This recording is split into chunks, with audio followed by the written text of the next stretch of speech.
Cricket के खेल में किसी खिलाड़ी को मैदान पर उसके बनाए गए बेहतरीन आंकड़ों की वजह से याद रखा जाता है। किसी को रनों के कारण तो कोई अपनी गेंदबाजी से हासिल की गई विकेटों के चलते हमेशा के लिए क्रिकेट प्रशंसकों की यादों में ताजा रहता है। लेकिन इस खेल में कई ऐसे भी खिलाड़ी आए हैं जिनका नाम लेते ही सबसे पहले आंखों के सामने एक विवाद का चित्र चलने लगता है। कुछ ऐसे खिलाड़ियों को भी अंतर्राष्ट्रीय क्रिकेट इतिहास ने अपनी आंखों से देखा है जिनके आंकड़े भले ही लोगों को याद ना हो, लेकिन उनसे जुड़े विवाद जग जाहिर रहते हैं। एक ऐसे ही खिलाड़ी का नाम हर्शल गिब्स है, जिन्हें सदी का सबसे विवादित क्रिकेटर भी कहें तो भी गलत नहीं होगा। आज की वीडियो में हम इस बल्लेबाज के शानदार आंकड़ों और विवादित जिंदगी से आपको रूबरू करवाने वाले हैं। नमस्कार दोस्तों, मेरा नाम है अनुराग सूर्यवंशी और आप देख रहे हैं नारद टीवी। 23 फरवरी साल 1974 साउथ अफ्रीका के केप टाउन शहर में पिता हरमन गिब्स और मां बारबरा गिब्स के घर क्रिकेट इतिहास के सबसे बड़े बैट बॉय हर्शल गिब्स का जन्म हुआ था। बचपन से ही गिब्स का शरीर और उनकी फुर्ती देखकर लगता था कि यह बच्चा शायद दुनिया में खेलने के लिए ही आया है,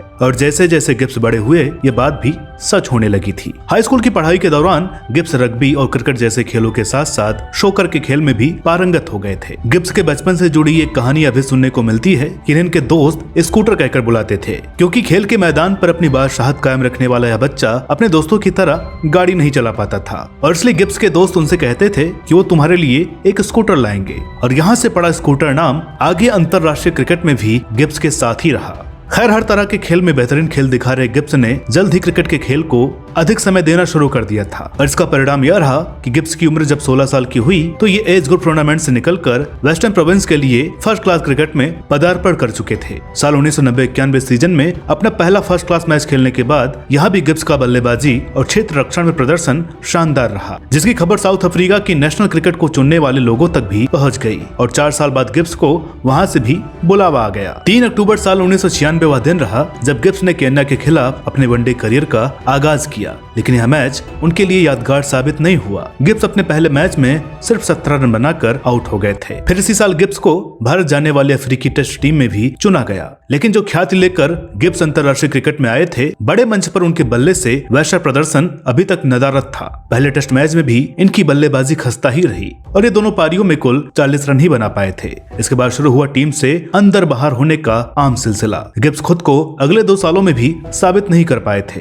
जिसके बाद आया साल 1999, जहां से सब कुछ बदलने वाला था। इसी साल के पहले महीने में गिब्स ने वेस्टइंडीज के खिलाफ अपने वनडे करियर का पहला शतक लगाते हुए कुल 125 रन बनाए, जिसके बाद मार्च 1999 में क्राइस्ट चर्च के मैदान पर इनके बल्ले से निकला टेस्ट क्रिकेट का पहला शतक, जहां इन्होंने शतक को दोहरे शतक में बदला और कुल 468 गेंदों पर 211 रनों की पारी खेली। गिब्स को इस साल साउथ अफ्रीका की वर्ल्ड कप टीम में शामिल होने का मौका मिला। यहाँ सुपर 8 मुकाबले में ऑस्ट्रेलिया के खिलाफ खेलते हुए गिब्स ने स्टीव वॉ का एक महत्वपूर्ण कैच छोड़ दिया था, जिसके बाद वॉ ने शतकीय पारी खेली और ऑस्ट्रेलिया वह मैच जीत गई थी। कहा जाता है कि इस कैच के छूटने के बाद स्टीव वॉ ने गिब्स से कहा था कि तुमने वर्ल्ड कप अपने हाथों से गिरा दिया है, लेकिन स्टीव वॉ ने अपनी किताब में ऐसी किसी भी बात से इनकार किया है। खैर, कुछ भी हुआ हो, लेकिन इस कैच का हर्जाना अफ्रीका को सेमीफाइनल से बाहर होकर चुकाना पड़ा था, और अफ्रीका एक बार फिर वर्ल्ड कप जीतने में नाकामयाब रही थी। इस दौरान गिब्स का नाम मैच फिक्सिंग के मामले में भी आया, और यह बात सामने आई कि इनके साथी खिलाड़ी हेंसी क्रोंजे ने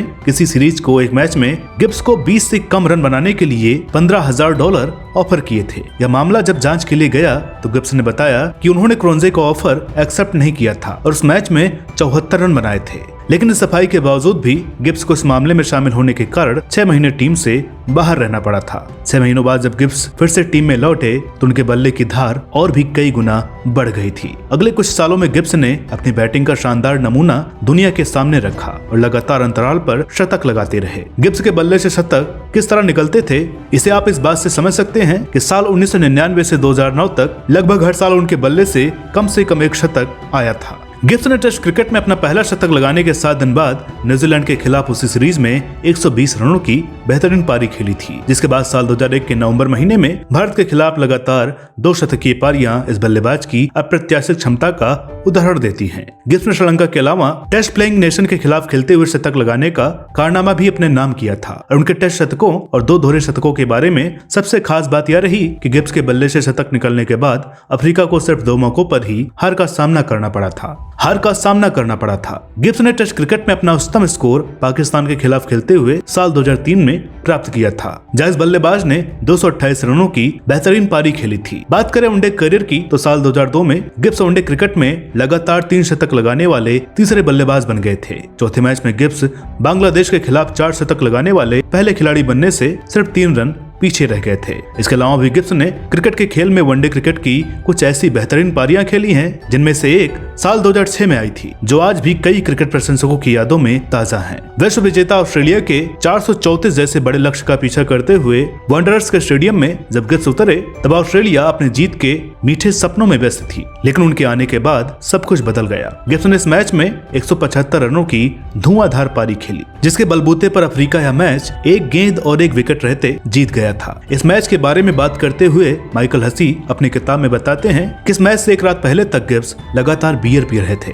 और उन पर नशा इस कदर हावी हो गया था कि वो डिनर वगैरह खत्म होने के बाद भी कमरे के कोने में बोतल के साथ बैठे हुए थे। उन्हें देखकर हसी ने सोचा कि चलो ठीक है, एक विरोधी बल्लेबाज कल जल्दी आउट हो जाएगा, लेकिन हुआ इसके बिल्कुल उलट। मैच से सिर्फ 1-1.5 घंटे पहले अफ्रीकी ड्रेसिंग रूम में आए गिब्स जब बल्ला लेकर मैदान पर उतरे तो उन्हें आउट करना कंगारुओं के लिए असंभव हो गया था। आखिरकार गिब्स किसी तरह आउट हुए, लेकिन तब तक मैच कंगारुओं के हाथों से निकल गया था। गिब्स ने फरवरी 2005 को रिकी पॉन्टिंग के रिकॉर्ड की बराबरी करते हुए टेस्ट क्रिकेट खेलने वाले हर देश के खिलाफ शतक लगाने का कारनामा कर दिखाया था। 2007 ओडीआई वर्ल्ड कप के दौरान शानदार फॉर्म में चल रहे गिब्स ने नीदरलैंड के खिलाफ उनके पार्ट टाइम गेंदबाज डान वैन वंग की गेंदों पर लगातार 6 छक्के लगाए थे और इस तरह वो वनडे क्रिकेट के एक ओवर में यह कारनामा करने वाले पहले और एकमात्र खिलाड़ी बन गए थे। गिब्स ने अफ्रीका के लिए साल 2005 में T20 क्रिकेट में भी डेब्यू किया था और लगभग 23 मैच खेले थे, जिसमें से इनके बल्ले से कोई शतक नहीं आया था। इस फॉर्मेट में गिब्स का उच्चतम स्कोर